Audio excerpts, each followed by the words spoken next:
పల్నాడు జిల్లా ముప్పాళ్లలో ఉద్రిక్త వాతావరణం కనిపిస్తోంది. మాజీ మంత్రి కన్నా లక్ష్మీనారాయణ ప్రచారంలో రాళ్లు రుబారు కొంతమంది ఆగంతకులు. కన్నా లక్ష్మీనారాయణ పిఏ సహా చాలా మందికి గాయాలయ్యాయి.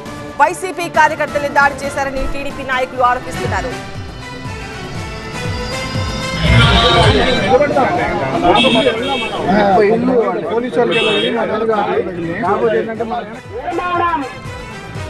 ఈ ఘటన తర్వాత స్టేజ్ పై కన్నా లక్ష్మీనారాయణ, డీఎస్పీ ఆదినారాయణ మధ్య వాగ్వాదం చోటు చేసుకుంది. కార్యక్రమాన్ని ఆపాలని డీఎస్పీ సూచించారు. దీంతో పోలీసులతో వాగ్వాదానికి దిగారు కన్నా. పోలీసులు సహా రాష్ట్ర ప్రభుత్వంపై తీవ్ర ఆగ్రహం వ్యక్తం చేశారు కన్నా లక్ష్మీనారాయణ. రాష్ట్రంలో అరాచక పాలన కొనసాగుతోందని మండిపడ్డారు.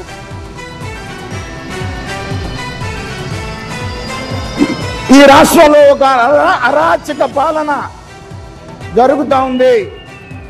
దీన్ని మనం రేపు ఓటు ద్వారా సంతానలేమి సమస్యతో బాధపడుతున్నారా? చింతించకండి. సుమారు 90,000 జంటలకు ఆనందం నింపింది ఓఎస్ఎస్ ఫర్టిలిటీ. ఈ రోజే 7825893600 కి కాల్ చేయండి. సంతానోత్పత్తి చికిత్సపై భారీ డిస్కౌంట్లు పొందండి. గుడ్ న్యూస్ చెప్పండి. దీన్ని మనం రేపు ఓటు ద్వారా మనం ఈ ప్రభుత్వాన్ని తరిమి కొట్టాల్సినటువంటి అవసరం ఎంతైనా ఉంది అని చెప్పేసి నేను ఈ సందర్భంగా తెలియజేస్తా ఉన్నాను. మనం రాళ్లేసామని కేసు పెట్టినా కూడా ఆశ్చర్యపడాల్సిన పని లేదు. ఆ స్థాయికి దిగజారి ఈ రాష్ట్రంలో పోలీసు వ్యవస్థ పనిచేస్తున్నటువంటి మాట మనం చూస్తా ఉన్నాం.